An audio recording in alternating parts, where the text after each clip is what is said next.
Now, Sports Talk with Broads. Here's Hunter Brody. They stopped the bleeding. The Philadelphia 76ers stopped the bleeding, and that's exactly what they needed to do. Now, just like I don't overreact to random Tuesday night losses in November, I don't really go to the extreme of, well, I'm back on board because they beat the Grizzlies in one random regular season game in February. It's a nice step in the right direction. I'm happy that they didn't lose this one because a 5-game losing streak would be really embarrassing. Like, I'm excited that they won this game, but let's not get overboard because they won one basketball game and they won on their home floor. They got to start winning on the road because they're going to have to play road playoff games. But they put a Band-Aid on the wound. And that's better than them not even getting able to put that Band-Aid on the wound.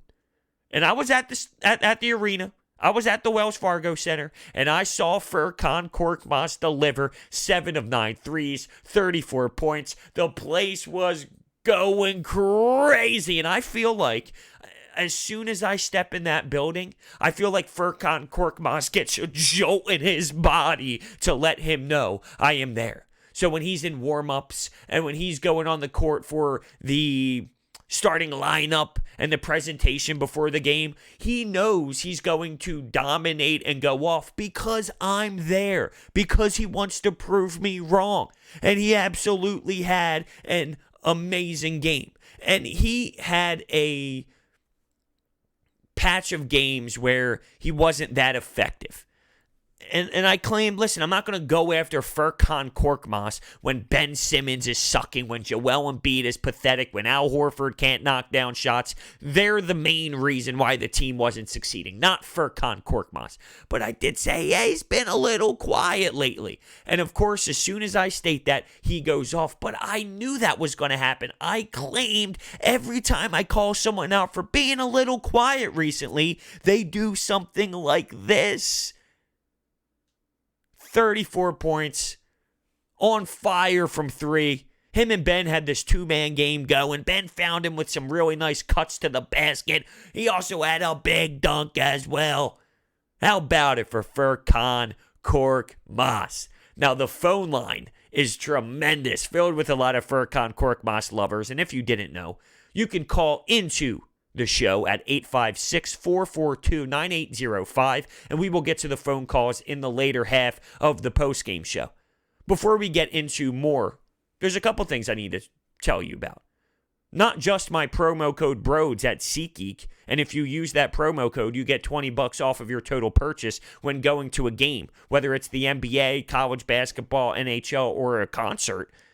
Not just that, but if you're watching on YouTube, you will see that I have on a new hoodie. And that's right, this is a Sports Talk with Broads new logo hoodie that will be dropping in the next couple days. So be prepared. There are t-shirts, long sleeve shirts, hoodies, lots of colors, lots of options.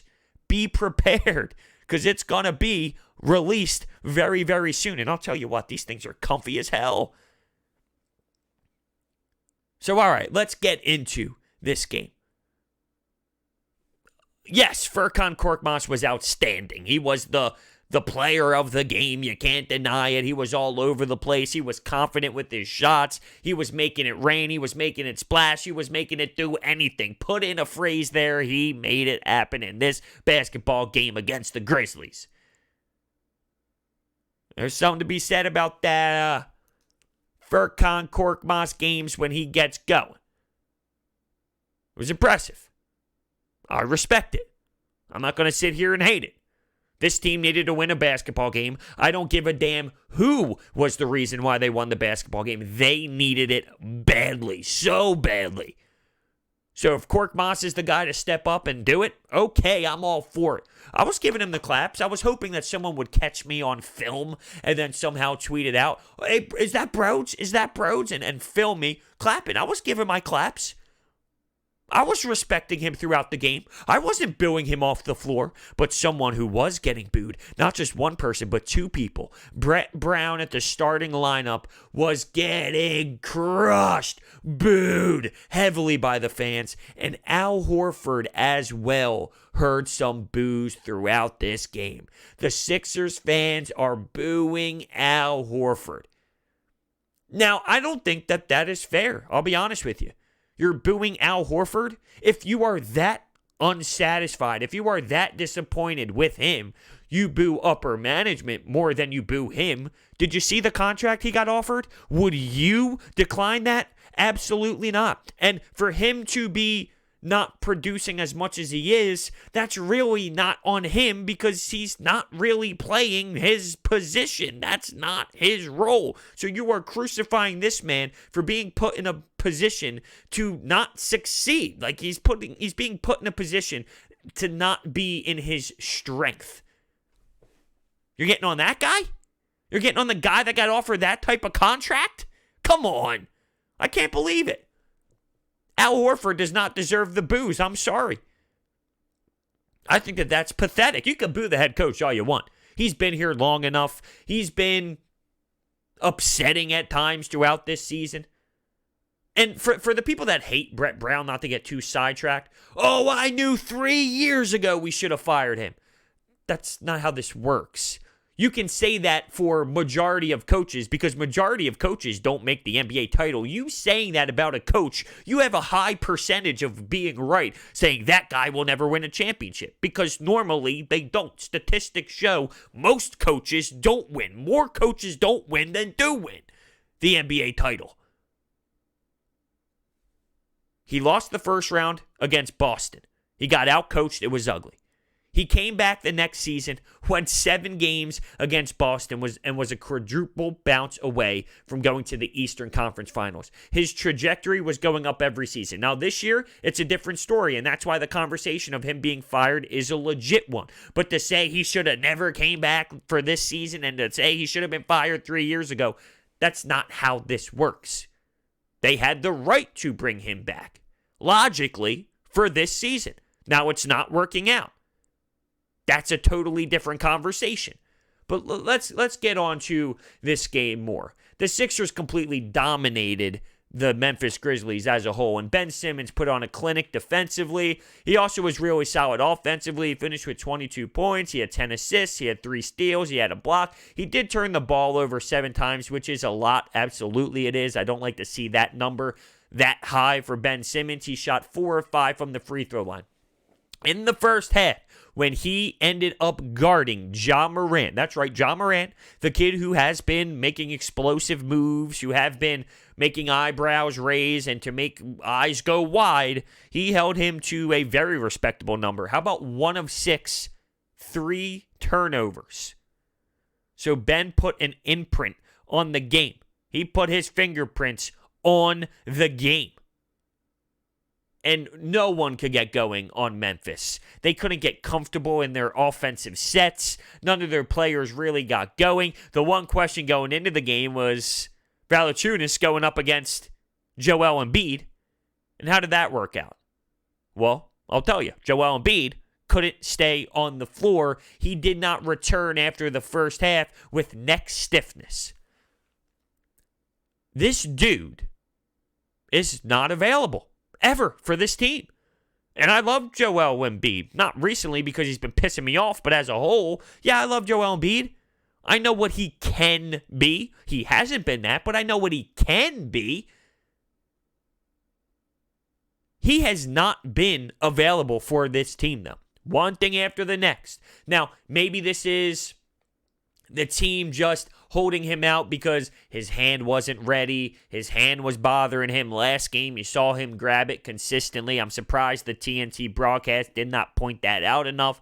Maybe it's hey, we'll throw neck stiffness out there, but we know your hand's bothering you, and the Sixers are somewhat dominating the game. We'll keep you on the bench. There's no reason to play out there with your hand if we're just going to win this game easily. I don't know. We're going to hear more information about Embiid as the days move on.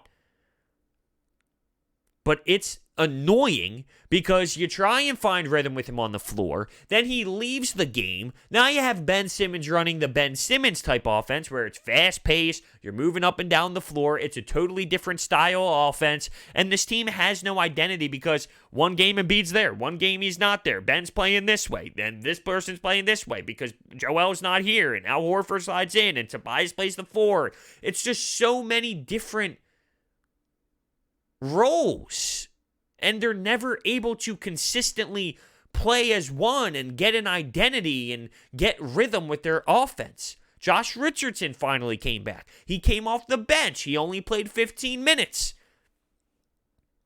So many moving pieces every single game that they can't find success. Because one game, it's fast-paced. The next game, it's slow it down and dump it into Embiid. It's crazy. It really is. And I'm bothered by it. And I mentioned Tobias Harris. I thought he had a strong performance. He shot 9 of 17. He finished with 21 points, 3 3-pointers. I thought he was able to have his fingerprints on the game as well. Their home record is absurd. They play like a totally different basketball team when they are on their home floor.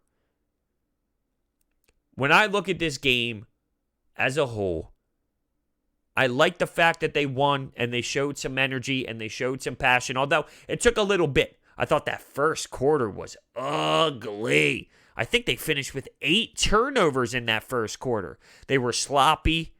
They weren't able to execute properly. They weren't able to score much. But then that second quarter came around and they knocked down a ton of shots. And then that third quarter came around and they blew the game wide open in that third quarter, scoring a ton of points. And from there, they ran away with it. It was all 76ers. The Grizzlies couldn't get anything going.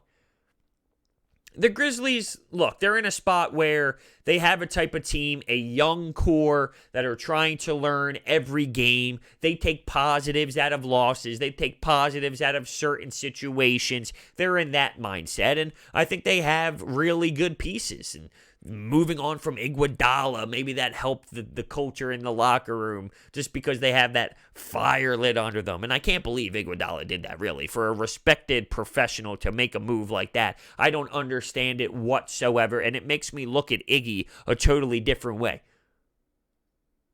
But the Sixers should be able to handle a team like this, especially if they are on their home floor. Now, if this was a road game, it probably would be completely different and not even close to the same outcome because, on the road, this team is the Cleveland Cavaliers. This team is the Washington Wizards, and I don't know how, but that's how it is.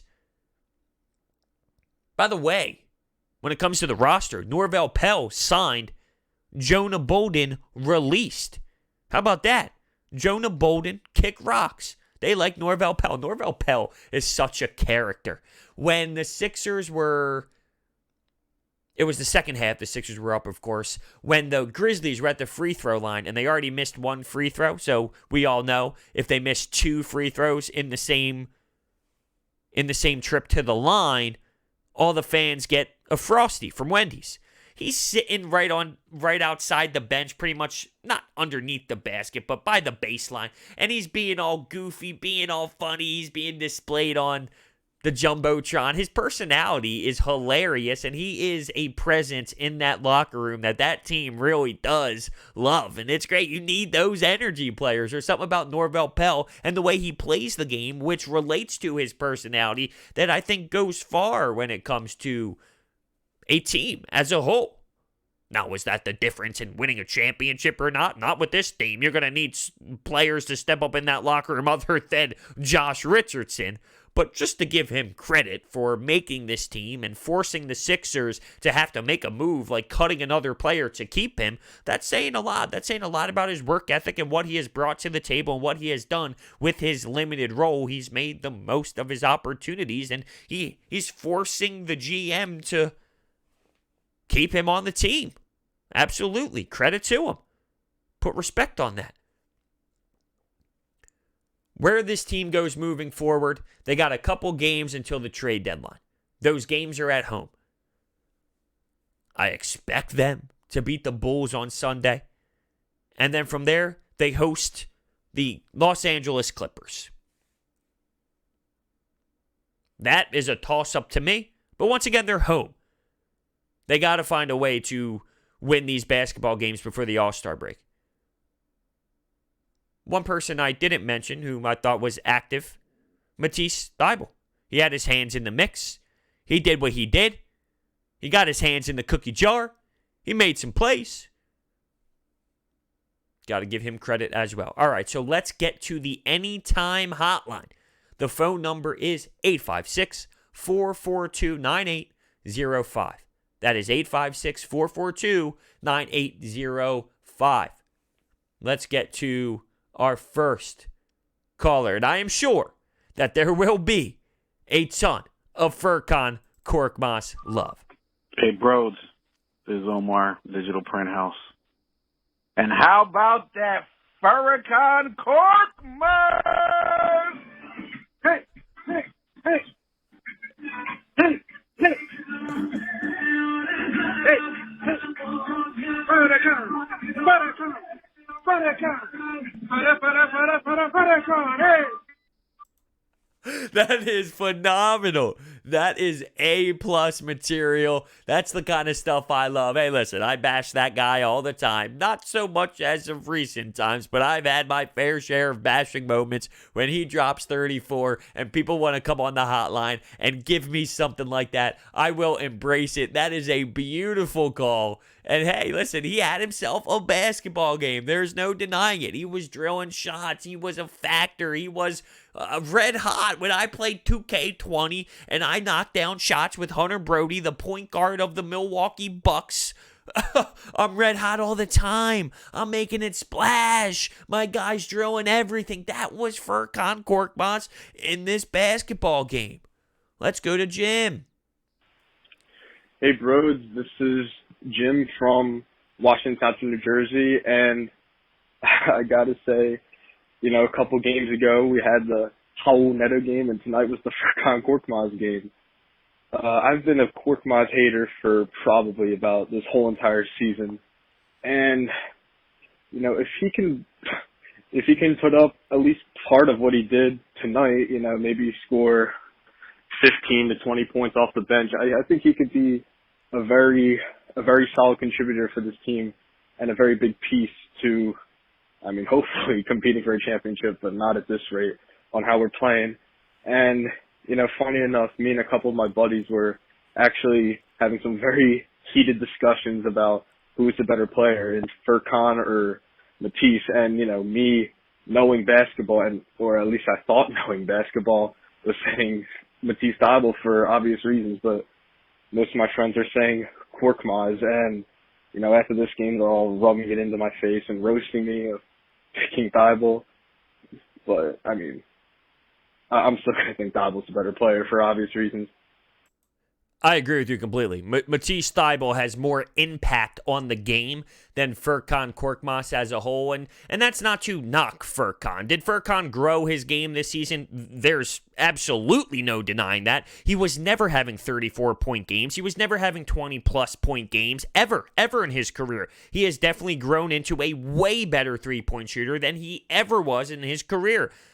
I've always had a concern about what it would be like in the playoffs when it's possession by possession and Jimmy Butler gets an isolation, gets a pick, and he ends up getting an isolation on Furkan Korkmaz where they are going to be able to abuse him on that side of the floor. That's my concern on Furkan Korkmaz. I'm past the point of saying he can't shoot because that was his problem earlier in his career. Furkan can now shoot. It comes down to possession by possession in a slow-paced half-court set, which concerns me moving forward. In terms of relating those two, I think Matisse Thybulle's game will be more of a factor through his career in the playoffs than a Furkan Korkmaz based off of the ability of defending and the physicality of their body structure and their athleticism, the difference of their athleticism. Matisse Thybulle, to me, has more of an impact when it matters, will have more of an impact. Maybe not this season because he's so raw as an NBA player. He has more developing to do when it comes to his body, but it's there to develop based off of his athleticism compared to Furkan Korkmaz. I don't think you are really wrong when saying Matisse Thybulle is a better NBA player than Furkan Korkmaz and will be when it comes to their careers as a whole. But that's not to say Furkan Korkmaz can't have a role coming off a bench in a minimal role, because I think he can be a minimal role guy. But Matisse is doing things when it comes to rookies that no rookies have ever done defensively when it comes to steals, blocks. It's incredible. It really is. So that's not a knock on Furkan to say he has a limited role in the NBA. It's more praising what Matisse can do. Let's go to the next one.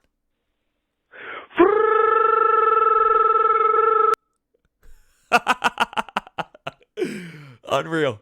Unreal. I got no words for it. It's comical. I was with a couple buddies at the game, and they know my take on Furkan Korkmaz. So every time they were holding me back. Look at what you did. Look at what you say. I embrace all of it. It's fun. It's all fun and games. I'm going to keep it real, man. I think Horford got to hit the bench, man. I ain't going to sit there and lie to you. They got to put some type of team together surrounded by Benz and Embiid with shooting around that, man. They need shooting around these balls, man. Horford got to hit the bench, man. He's playing 3 centers, man. Horford got to hit the bench, man. And I don't care what we paying Horford. I think he'll be better utilized coming in with the second team where he got his own wave. Horford got to hit the bench, man. You got to switch this up. I believe Brett Brown will start looking at that option.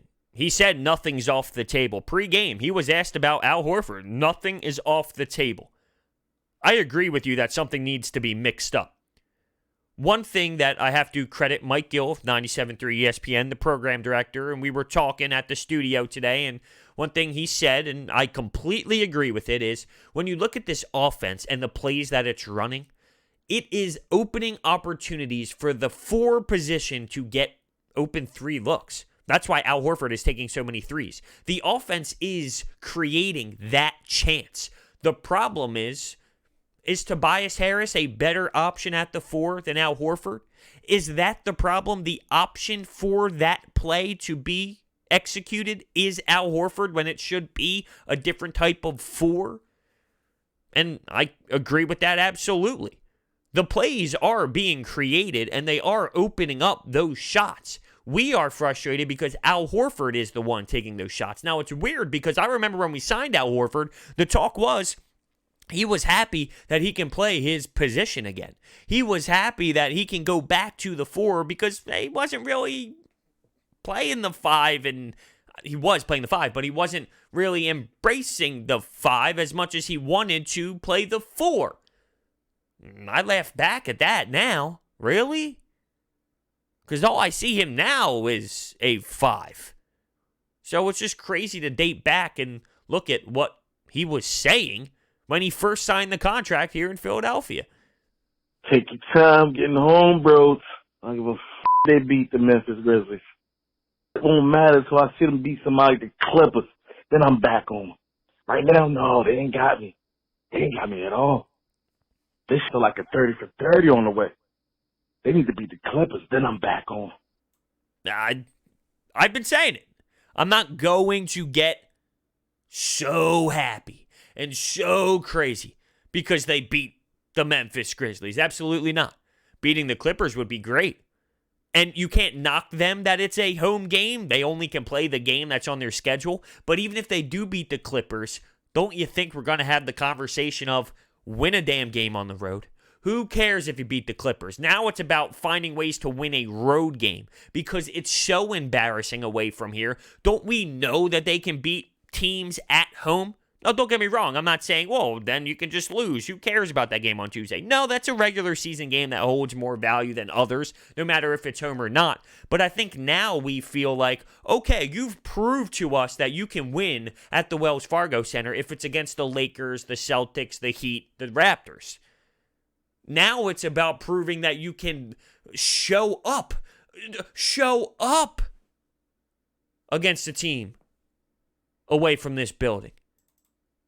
Hey, bros, just trying to call back for a great win. Obviously, Furkan Korkmaz.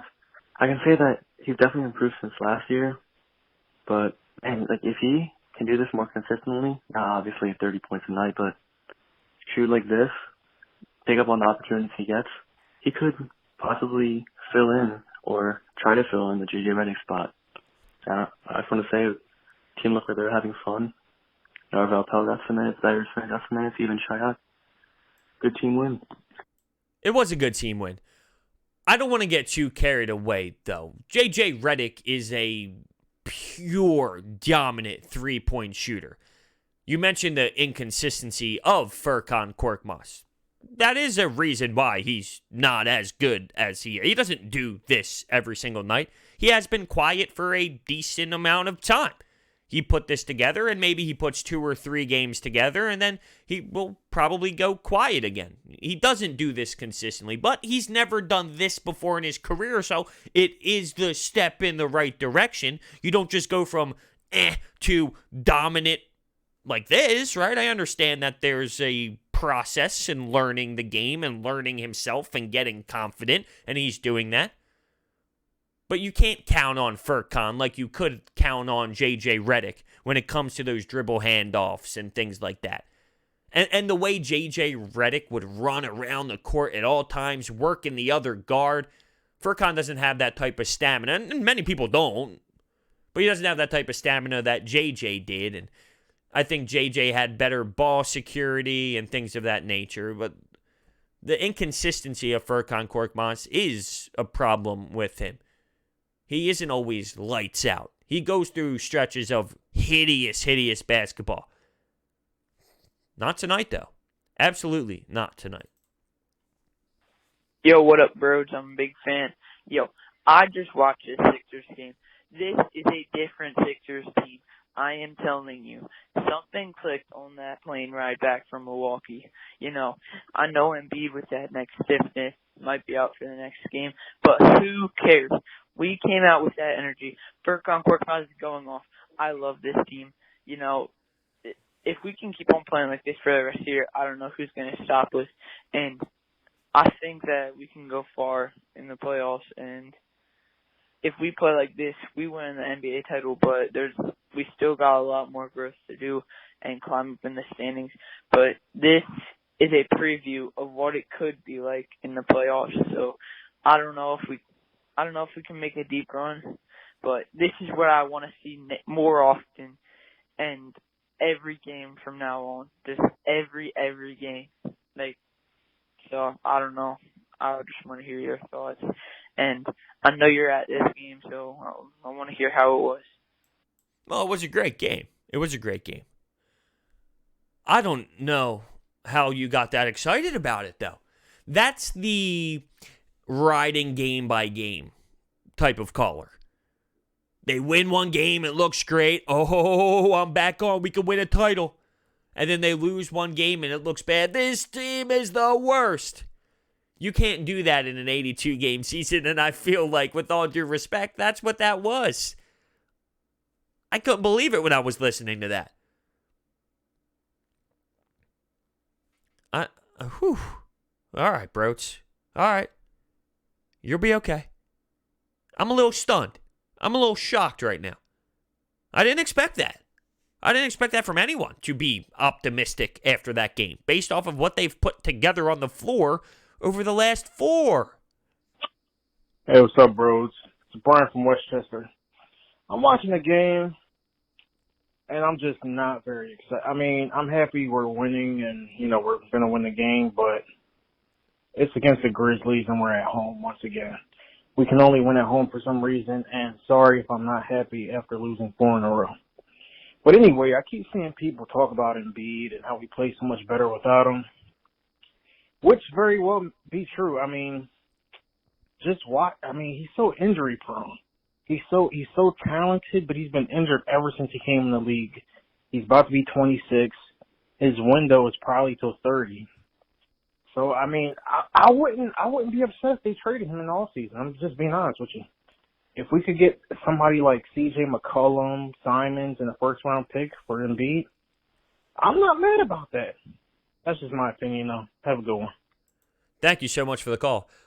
I need to see how this season plays out before I talk about trading this guy, trading that guy. You also need to realize, would the Portland Trail Blazers make a decision like that? Would they give up a CJ McCollum and other players for Joel Embiid? Why would the Sixers give up on Joel Embiid? Now other teams question, okay, well, his value's not that high if they're going to give up him, right? There's a reason why. He's always injured, just like you mentioned. He hasn't been playing good basketball this season. We know that. We're very frustrated with him.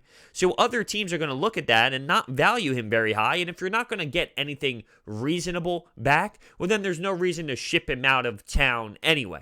It's not going to be easy to trade one of these two stars, but I can't get into that right now until I see how this season ends, how this offense looks, things of that nature. I'm not sold that they can't play together. Maybe they can't play together with Al Horford on the floor at the same time, because I've seen them go to Game 7 of the Eastern Conference Finals and give the champions the hardest fight that they had all season in the playoffs together on the floor at the same time.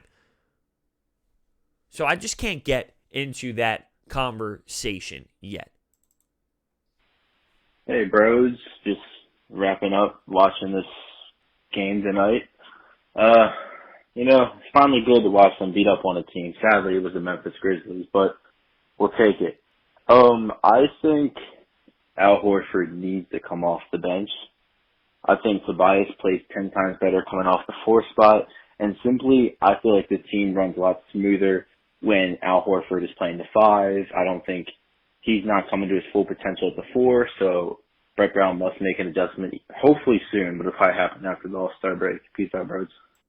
I think that is a very common conversation right now, is Al Horford going to the bench, and I would not be opposed to seeing it. I think there needs to be a major changeup. I also like maybe Josh Richardson being the 6th man, but now you're talking about a different starting 5, and you have Josh Richardson as your 6th, and then Al Horford coming off the bench as well. I don't know if that's properly utilizing the roster the right way. I don't know. But I think it seems like Al Horford going to the bench is going to happen. It seems like it's headed in that direction, and it's worth a shot. It's worth an opportunity. What's the big deal if you give it a go? Now, Al Horford's a veteran. He's got a lot of say when it comes to something like that. He's been around the league for a long time, and you don't just put someone on the bench. Like, there's a conversation that needs to happen about this, and he needs to approve of it, and we'll see if that is the case. We'll see how this team goes moving forward. It did not happen in this game, and I thought maybe it would. But that is something that has been discussed now for a little bit of time, and I think it will happen eventually. It is totally trending that way. Here is the last call. I'm gonna admit it. Yesterday I ripped Furkan Korkmaz when I called the hotline. I don't think he made the video, and thank God it didn't. This guy went absolutely off today. I think the team plays just better without Embiid. I'm not saying that we're going to go anywhere without Embiid. Just maybe this is a blessing in disguise. Have Embiid just get back into shape and just get better. Sunday we have the Bulls.